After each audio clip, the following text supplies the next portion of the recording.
Welcome everybody, and welcome to today's session in the Aspect Annual Event Series, where we'll be talking about building a better world after COVID-19, transforming how we think about social sciences, commercialization. My name is Julia Black. I'm Strategic Director of Innovation at the LSE, and I'm leading the Aspect Consortium. And today's event, we're going to be exploring three key issues. The first is the crucial role that social sciences can play in the post-COVID-19 recovery. The second are the challenges involved in commercializing social sciences and some of the strategies for overcoming them. And then the third are trends in policy with respect to research and development, with respect to commercialization, and how will they fit the needs of social science subjects, recognizing the key characteristics of social science research and the nature of the products it produces. So our event today forms part of the Aspect Annual Event Series, which is running across September and October. And Aspect is a consortium of 7 universities led by the LSE, comprising Manchester, Sussex, Sheffield, Glasgow, Cardiff, who are exploring new ways to commercialise social science research and to support such activities, bridging the gap between social sciences and businesses. So I'm delighted we have a very strong panel with us today. Joining me on the panel are Professor Tom Ormerod, Director of Applied Behavioural Sciences, University of Sussex, Don Spallinger, Managing Director of PDT International Limited and Director of the ICURE Programme, and Rosalind Lowe, who's Head of Policy and Engagement at the National Centre for Universities and Businesses. So just to give you an idea of how the event will work today, each panel member is going to give us some brief opening remarks of the topic or aspects of the topics from their own perspective. And then we're going to open up into a panel discussion by Q&A. And so we're delighted to answer your questions. If you could use the Q&A function rather than raising hands, etc., then we can take those questions in order. You're welcome to put your name and affiliation, or you're welcome to ask questions anonymously, and we'll try and answer as many as we can. So there's huge amounts to delve into in the subjects that we have today. And so I'm going to turn immediately, if I may, to the panel to start getting some of their thoughts and on some of the opportunities, particularly for social sciences and the role it can play in the post-COVID-19 recovery. And so Tom, I was wondering if you could kick us off by sharing some of your thoughts on how social sciences can contribute and what the implications and opportunities might be for commercialization of social sciences research in that regard. Thanks, Julia. I'm delighted to do that.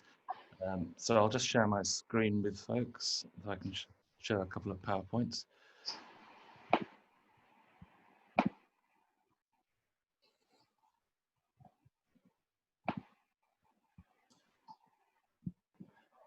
Okay, I've titled my modest number of slides, this isn't death by PowerPoint, I'm glad to say, Making Markets for Social Science Research, because I feel that often academics have to actually make the markets from scratch, which is an unusual way of approaching commercialization. I'm a professor of psychology. I study expertise. I get paid to watch other people work, effectively. I'm going to tell you a little bit about some of the ways in which I've tried to make markets for applied behavioral science. But it's a very interesting time for social sciences as a result of COVID-19, as a result of this crisis. I think we could all construct our own list of the issues that COVID has raised for social sciences. Amongst all the many, many negatives, there are some that you might actually argue are quite positive. I would argue that managing the crisis is an inherently social science problem. Managing things like design for distancing, for example, is a social science task. Understanding compliance and the failure to comply with various anti-COVID spreading measures is a social science problem. Dealing with people's beliefs and misbeliefs, things like anti-vacciners, issues like belief revision are real challenges that social scientists have a role to play in. In terms of evaluation and analysis, understanding the statistical complexity of how different interventions might impact on the crisis. And of course, the huge topic of well-being and mental health, inclusion and exclusion of different social groups, and prejudices that are emerging as a result of the crisis. All of these are, if you like, creating huge amounts of work for social science, and arguably creating huge amount of opportunities for social science to really perhaps redress the balance against the STEM subjects as in terms of the significance of social science research. The other thing, of course, that's happening, I believe, with COVID is it's accelerating changes that were already happening. Shifts in working patterns, for example, increasing working from home. This has kind of put a rocket under that, and social scientists have a big role to play in understanding how those changes are going to impact upon future work. Transportation, physical mobility, social mobility and opportunity changes in those. Again, these are things that COVID is dramatically affecting. Which leads me to wonder whether our traditional model of social science research is going to be too slow to cope with these changes. And indeed, I found myself thinking that perhaps actually one of the benefits of commercialization is that it allows us to do research in real context at the pace in which it's needed. So part of my motivation here is not to make money out of social sciences, pace with the way society is changing.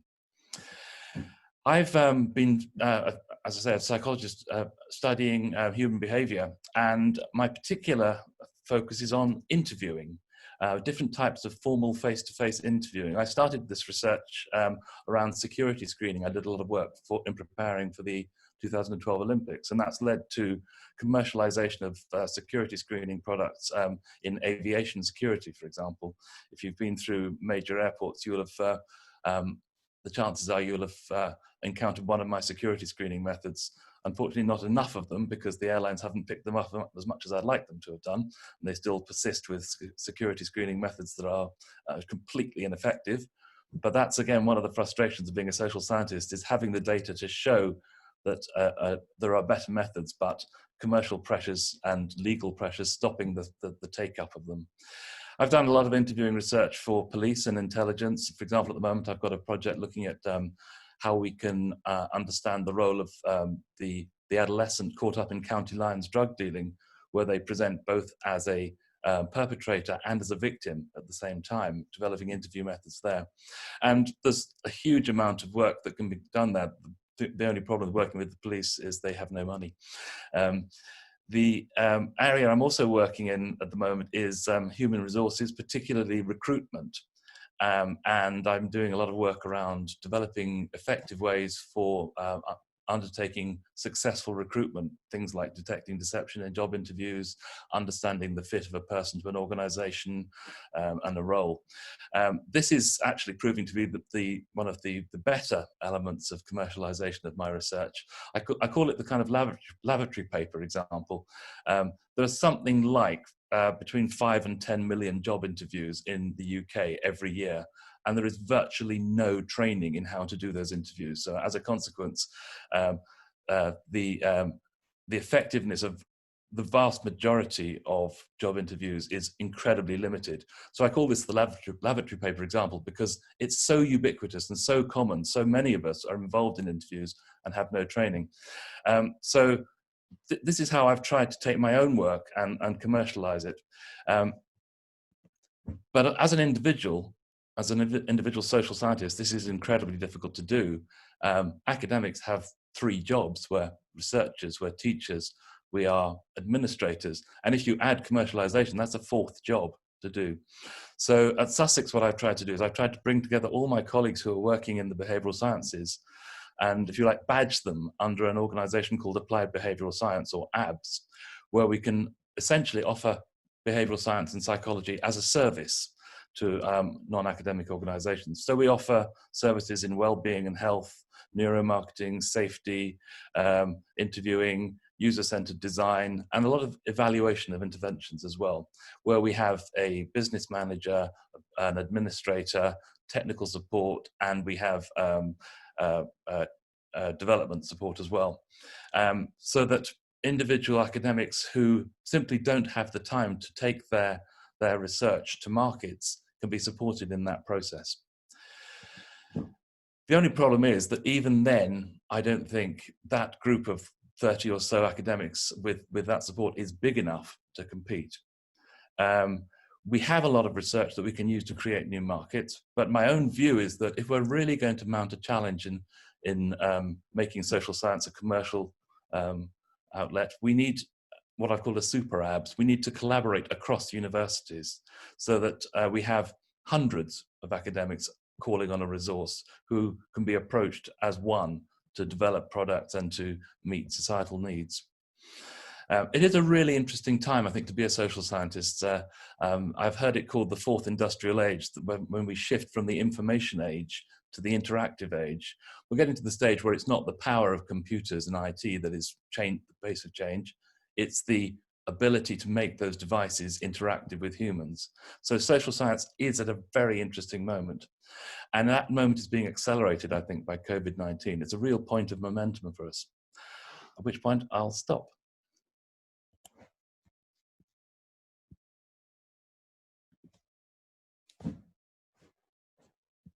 That's great, thank you, Tom.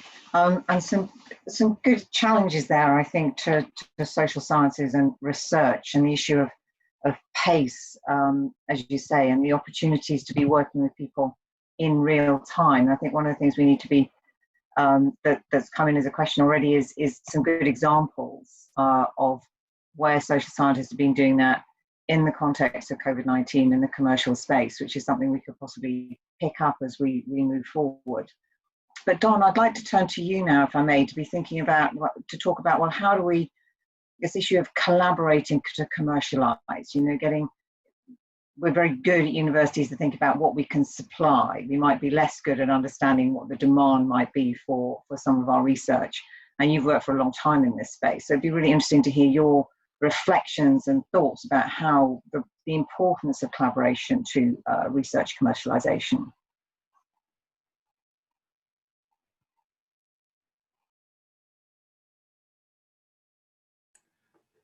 I think I've unmuted myself now. Have I not? I can hear you. Can anybody else hear me? I've got some nods from around the panel. You're all good to go, Don. Okay. So yes, I've done a lot of commercialization, and I totally agree with what Tom has said, is that I think we are moving into an area where the social sciences are going to be a much bigger part of the commercialization mode that's going on. And I'll try to point out a few of those things as I go along. One of the things that I was in a webinar a few weeks ago, and I jotted down the things that are over here on the side, which is that research is the application of money to create knowledge, whereas commercialization is the application of knowledge to create money. And whether you agree with that or not, I think those are kind of apt explanations of contrasting the use of knowledge, money, research, and commercialization. And it's clearly there. The diagram I've got over on the side is one that I'm sure many of you have seen, which is talks about the Valley of Death, which is taking stuff out of the research arena and moving it across the commercialization path to getting commercially viable products and services that are out there. And of course, the Valley of Death is clearly the thing that happens to many of the ideas. But in reality, I've also shown here a wall in the research world where one of the big issues is trying to get the research over this barrier to commercializing it and onto the commercialization path. Because in reality, I say commercialization is a team sport. It's not an individual sport. While research is done sometimes, probably less so as time goes on, by single individuals, commercialization is always a team of people doing it if you're going to have a viable, substantial commercialization of any concept of product or service. And that team has to have a varied number of people with different skills, different talents, different knowledge bases that come together to make a team that moves the things, as this picture shows, across that chasm of death, if you will, because it takes all of those people to provide the talents and the capabilities of getting across it. Historically, social science has been there, but I see it, just as Tom mentioned in his remarks, an extremely significant part of the commercialization process in the future. And this diagram, I think, epitomizes as much as anything. I came across my desk last week, which shows the high value capitalization companies around the world over a 15-year period. 15 years ago, those were the companies that were the top companies in the world, manufacturers like General Electric and financial companies like Citicorp, and of course the petroleum companies, but also the pharma companies like Johnson & Johnson. Here, this year, this is the group that's there. Not only is the size of the commercialization much larger, but as you'll notice, with the exception of Aramco, basically all the rest of them are technology companies. But if you'll also look at them, they are not product technology companies in general. You may say, well, Apple does make mobile phones and other stuff, but in reality, most of what they make and how they sell it is much more in terms of the application and the approach that they use to selling as it is to the product itself. And I think that opens up the opportunity for a huge amount of social sciences. The web has obviously been the thing that's changing the world, okay? And it's done that in only 30 years. So seeing that last 15 years, all of those firms are basically based upon the World Wide Web. And the World Wide Web really is a very interdisciplinary group, and it requires a lot of skills, not just the mathematics, the computer science, and the electronics, but as I show here, it also takes the sociology, the economics, the psychology, the legal aspects of it. The diagram again here shows that the observable interactions are actually not technical interactions primarily, but are behavioral and emotional and cognitive interactions.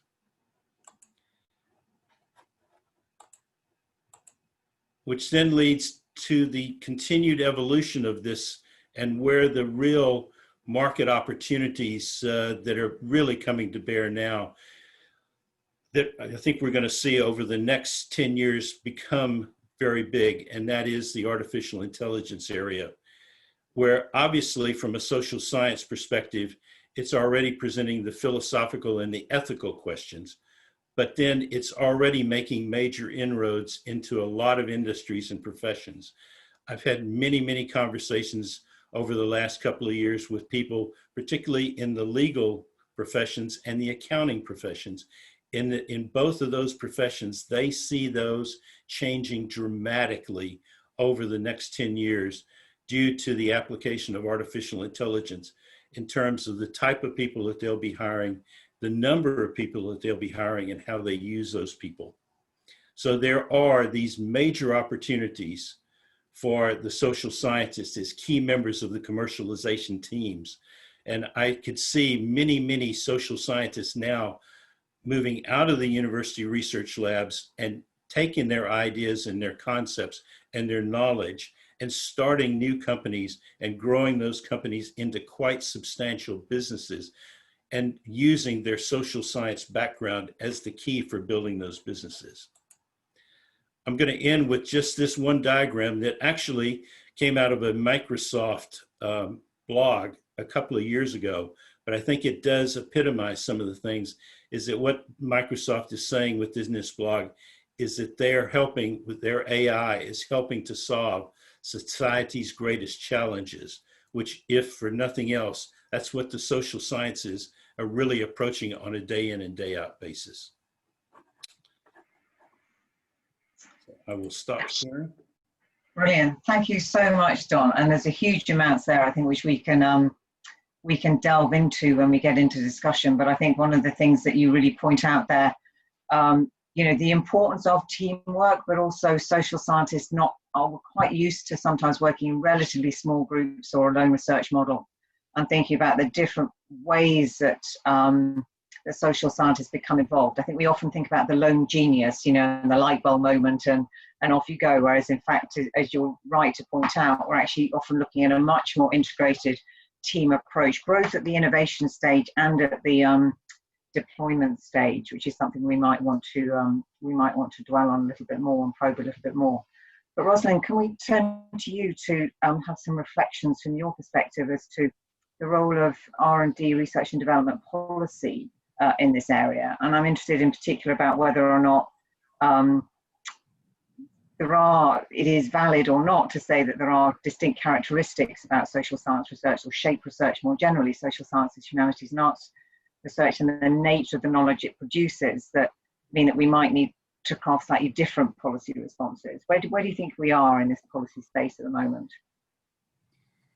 Absolutely. So I actually wanted to start by sort of almost zooming us out a little bit, and to start with a rather neat story that originates from the ancient Indian subcontinent, which is about a group of blind men who have never come across an elephant before.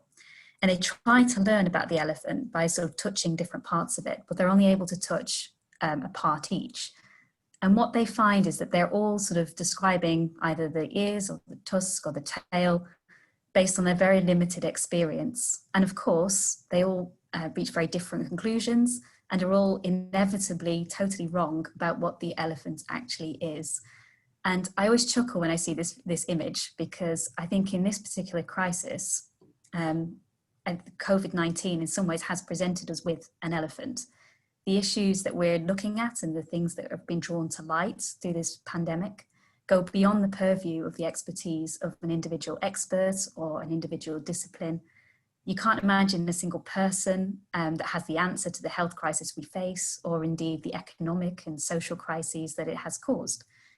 And I think from my perspective, if there's a tool that we learn from this crisis, it has to be that complex global challenges require interdisciplinary approaches and open collaboration between people of different expertise and different experiences in life, including, of course, collaboration between those who have experience in academia and those who have experience in industry and in business. And it's very important that we all recognize that we can't simply sort of retrench and so-called kind of leave the problems to the other experts to solve, so to speak. And I think this goes as much for some of the global challenges that we think about as it does in many ways for a lot of the commercial challenges that businesses face and are thinking about. And to your point, Julie, I just wanted to talk about some of the sort of almost policy backgrounds that we're facing, because I think one of the things that we need to remember is that the COVID-19 pandemic struck us at a time when the UK was already facing an awful lot of change. The financial crisis has exposed the weaknesses of sort of elements of our economy with very, very long-term consequences for us. And of course, the decision to leave the EU has created both the challenge and the opportunity of reimagining the UK's position in the world, as well as exposing some very significant fault lines in our societies that businesses are obviously very, very concerned about. And I think in order to sort of reposition ourselves, to improve our economy, to drive better standards of living, we've had two governments in a row now, led by Theresa May and Boris Johnson, that haven't agreed on very much, but have agreed on one thing. And I'd say that's rebalancing the UK economy towards more research-intensive activities.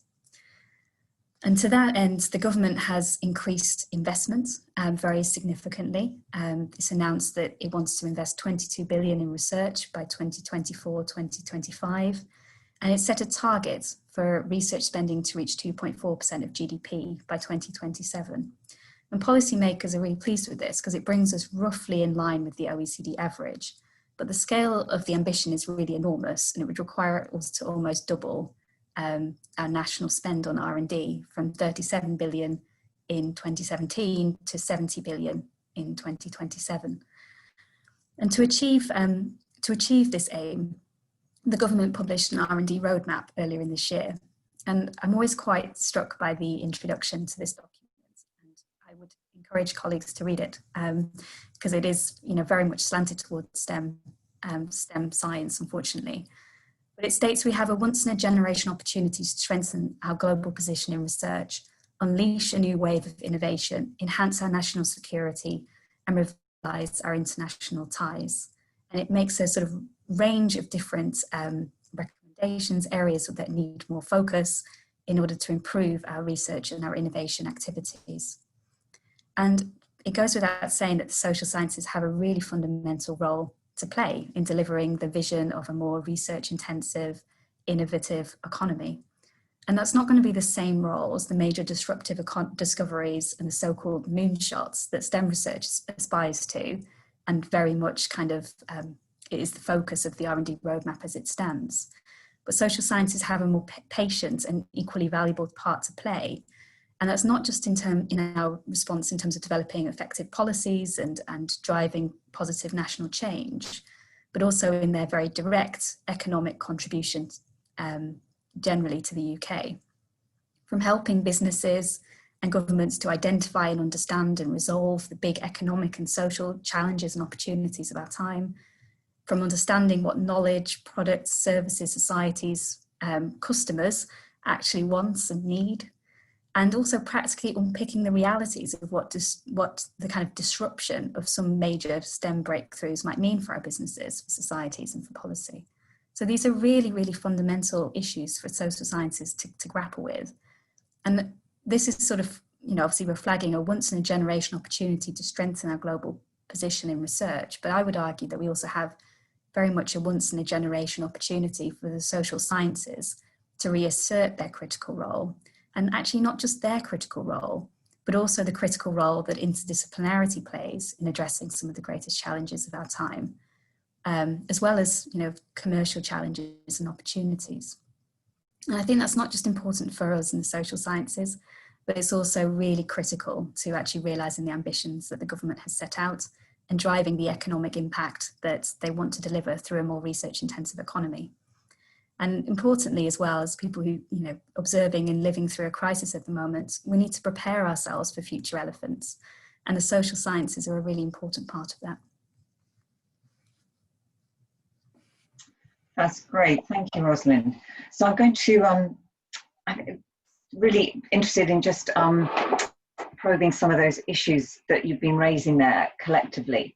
And one of the questions that we've already had come in, just as we wait for others to come in, is about examples. And I think one of the things that I'm often pressed on is, well, the general case is fine, and we hear we hear the sound of the words that you're saying, but we need some really focused examples for where commercialization, research commercialization in the social sciences has really taken off and had an impact. There's obviously a lot of work in relation to policy, and I think that's probably the natural home for a lot of social science researchers. But are there good examples, for example, of a social science research project that's been set up to deal with COVID-19? So one of the challenges and the questions is, STEM had their vaccine production, what has social sciences got? And linking to that, I think follows on quite well from Andrew James, is, do the panel think there are any particular low-hanging fruit or opportunities for enhanced commercialization of the social sciences? Don, could I turn to you first, because you see a lot of different projects come through on the iCure program in particular. They're often obviously in different areas of your professional life as well. So I was just wondering if you had any good examples that we could use here, or examples of good opportunities of that low-hanging fruit as well. Well, I think that one that pops to mind is, and again, because COVID, at least up until now, has been particularly hitting the elderly more heavily than it has the younger people. And this is really highlighting how we can make some major contributions to the elderly in terms of them and their ability to be either safer in their homes or safer and more active in their homes, but yet can do it. And I think that one of the concepts that I think could be a significant opportunity would be now with particularly the older people, finding that they can associate with people through video conferencing and things like that, and are becoming more comfortable with it, is to offer products and services that go for the elderly that make use of this, that they've become accustomed to by necessity over the COVID time period. So I think that's just one low-hanging fruit that I think could be attacked very, very quickly. That's really interesting. You should draw on the health sector, actually, because I often like to say social scientists save lives. And it might not be in vaccine production, but we're really good at thinking about the trust, for example, for people to have that vaccine the methods of distribution, dissemination, and so on and so forth.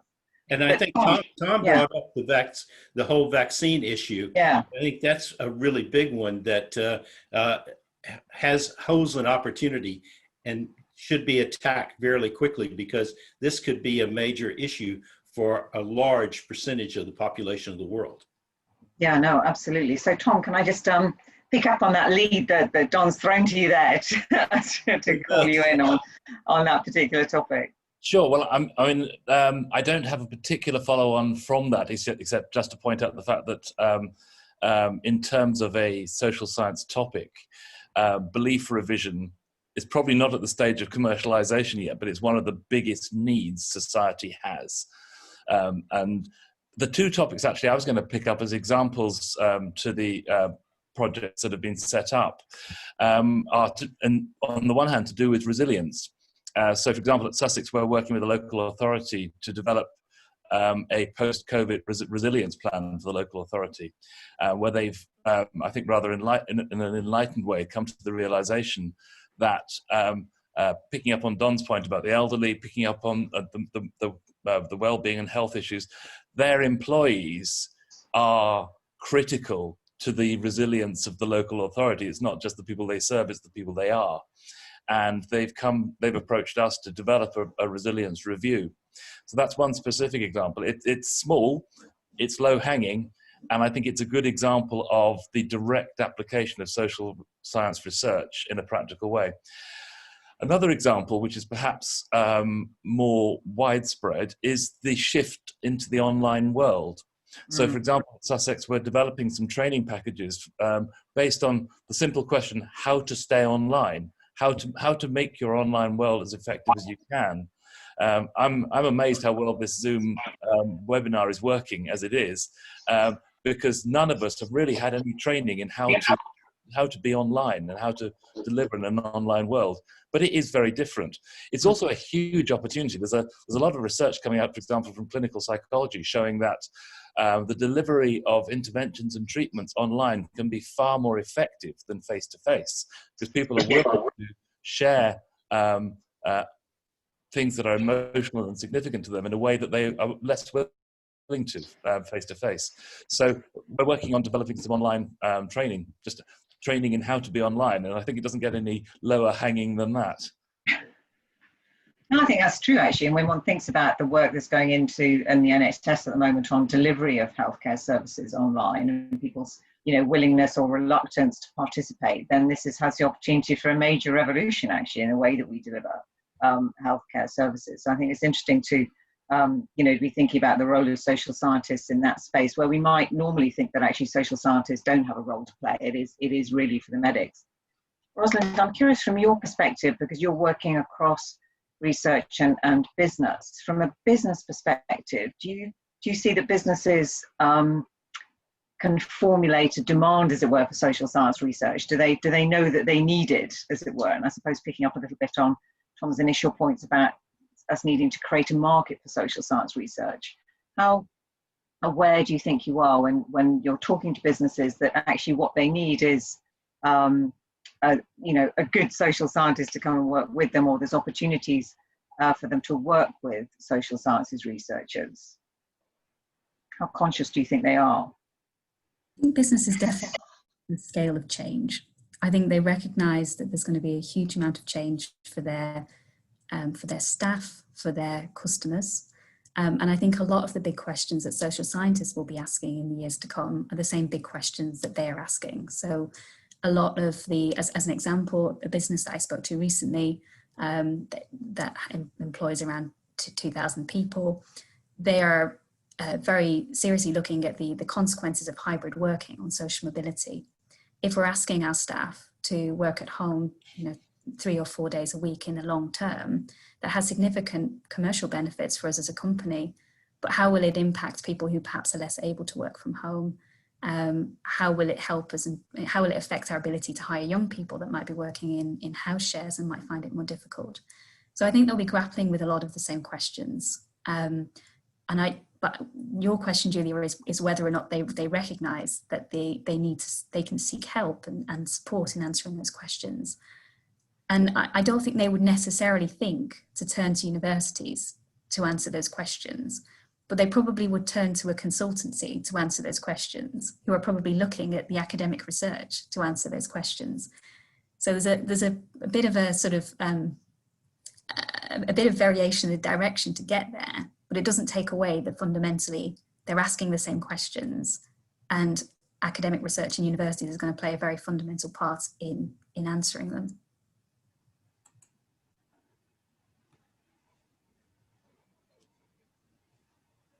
One thing we will begin to learn, I think the phrase for 2020 has to be "you're on mute," doesn't it? So I think one thing, I think you pick up an interesting point there, Rosalind, which is actually the role of intermediaries in commercializing social science research. And I want to hear if we have to think of a different model. So the STEM, we're very used to thinking of, well, it's produced in the lab, you get a patent on it for 14 years for design, 20 years otherwise, and that actually gives the luxury of time to the researchers, because they have that legally protected monopoly to go and exploit that idea. Social science research, most of the outputs are very difficult to patent. Copyright is easy to get around. And so, Tom, you were talking partly about pace of university research, but I sometimes wonder whether universities just can't deliver commercialization in time, basically because somebody can eat their lunch quite quickly. And so, the consultancies, Rosalind, as you said, are actually, they're in there using that social science research, but they are the intermediaries, and they don't necessarily always want to reference their sources, etc.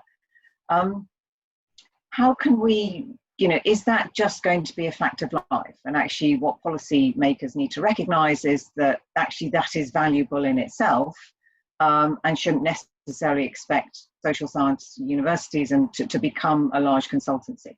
So in other words, we need to just change the expectations. Or should we be thinking about, that is a mode of social science research commercialization, obviously through consulting. But are the barriers to universities becoming like a large consulting organization? And anyway, would any of their academics want to do that?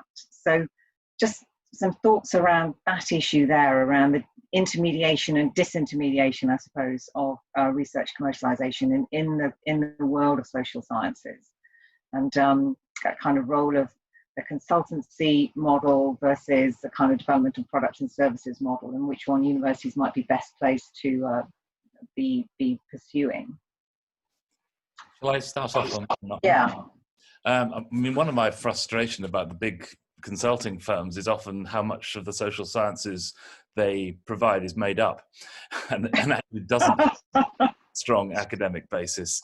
But putting that to one side, in my dream world, we would solve this problem by becoming our own intermediaries. I mentioned in my rapid fly through the slides how I'd set up applied behavioral sciences to bring the behavioral scientists and psychologists from one university together, so that we'd have a critical mass, so that if a project or an opportunity came along, it wouldn't be just down to one individual to say, can I handle this? Have I got enough? But we could actually, as a group, deal with it. But I'm convinced that actually the long-term future is that we have to collaborate across universities. We have to create our own intermediary that is a multi-university intermediary. It's problematic that universities compete against each other far more than they collaborate. We're used to competing for students, and I don't think we've woken up to the possibility that if we collaborated over commercialization, we could actually be really quite powerful and strong, because we do own the research. Mm. No, I think that's an interesting challenge across the university sector. And of course, Aspect is there as part of trying to lead on that collaboration. John, can I turn to you for thoughts on this issue? Well, one of the things that I've done, because most of my commercialization has obviously been focused in the STEM world in the past, and we are trying to make a real major effort of transferring what we can over to the social sciences in terms of the experience that we've got. And one of those is that you're probably right. Most of the senior academics are not going to leave their university job. They like to do their research. That's their world, and they want to do it. but the point that you made, and we had a discussion actually through the program that we've got within Aspect of the Success Program just last week, about how do you get the intellectual property of social sciences and do something with it. And the main thing is what you said. Many times it is speed of getting it out there, because you can't protect it in such a way that you could take your time in doing it, which sometimes people can do with a patent. But it is speed to getting out there. And it's probably not the academics, the senior academics, that are going to be the ones that do that, but it's the junior academics, or even some of the recent PhD students, that will be the ones that can grab onto the outcomes of that research and move it quickly into the marketplace. Because in many cases, it is speed to market is your major protection, and establish yourself within the marketplace as being the primary deliverer of that service. And that is your IP protection, is speed to market. So I think that's one of the things that, again, the social sciences need to look at, is they're not individuals, but they are cohesive. They are a somewhat cohesive group of not only the senior academics, but the junior academics, as well as their students. And those can all be the vehicles for moving the things into the marketplace. Yeah, that's really interesting. And it picks up a question which has come in on, which came in earlier actually, on encouraging academics to engage in research commercialization. So it's a question that came in from Sahir Abdul Rahman, which is, what is the biggest challenge you've found in encouraging academics to approach research commercialization? It came into Tom, but I think a lot of people will be interested to hear the answer. So Tom, as a question came into you, what is your experience been in engaging academics in commercialization? And I think, to pick up on Don's point, academics at different stages of their careers as well. Yeah, I think that I've kind of answered that already to some extent. I think that I'm lucky in that the majority of my colleagues are really quite enthusiastic about commercialization, if only they could do it. And I think the things that hold them back are time. They do 3 jobs already. The knowledge that they don't have the skills and the experience of the commercial world. I've certainly found myself having my fingers horribly burnt when I tried to market security products in the aviation security industry, where basically my IP just vanished in front of my eyes because I didn't know how to control it properly. So there's the holding the skills issue. I think there's also a really interesting thing around confidence, belief that you can do it. So I'm actually quite excited now at the moment of the work I'm doing in human resources, because I've found an area at last where I can be confident that the products that I'm offering are better than anything that's there. Really, there's very little of hype based on research that's there already. So that's been very helpful. There's one little quadrant I didn't talk about in my slide, which was the automation and building apps and devices around social science. The big problem I've always had is holding onto my IP, because I tend to develop processes rather than products. So I've been exploring, through things like automated interviewing support, how you can capture IP in products, social science IP. And I think moving forward, that's going to be quite an important part of the skill set that we need to acquire. Yeah, I think that's very true, actually. And we have a question which has come in, which we won't have time to do justice to, actually, which then becomes about academic pathways, and whether we start to see, or should be encouraging and developing actually different pathways for academics, so that they can, and early careers, research PhDs, early career researchers, and so on, so that there's more flexibility moving between academia and business. I mean, I think one of the things for me is business needs to be receptive to that as well as academia. But I think that skilling up, as you said, Tom, both the confidence and the capacity to go out, as it were, into the world is a very important element, or key ingredient, isn't it, into social sciences research commercialization. I don't know about you, but I'm astonished that time has actually flown by, and we are now at 4:45. So we're now actually at the end of this session. I think, to be honest, we could go on for a lot longer exploring some of these issues. So it's clearly an awful lot to delve into. And once we start to get more specific, then I think we start to get more granularity and see our way through to some of these different challenges and some of the very real opportunities which we have. Thank you very much to everybody who's been joining us today. We hope you found it enjoyable and insightful. As I say, this is part of the Aspect series of events, which will be running for the next few series of events over the next couple of months. When I listed our Aspect partners before, I think I made a cardinal sin and actually omitted to mention one of them. So I will run through those again. So it's LSE, Sussex, Manchester, Oxford, Glasgow, Cardiff and Sheffield. And we are trying to work together to share experiences and build capacity in social science research commercialization. So please do join us for further events. And also, once the session is ended, you'll be directed to a very short survey. This is a very short survey, just a minute to complete, I'm assured. So please do complete that and let us know what you think. The recording of this session is going to go live in the next coming days, and we'll let you know once it's available to view. So again, many thanks to everybody who's participated, and hopefully we'll see you at our next session. And thank you very much to my panelists as well for a really stimulating and insightful talk. Thank you, everybody. Goodbye.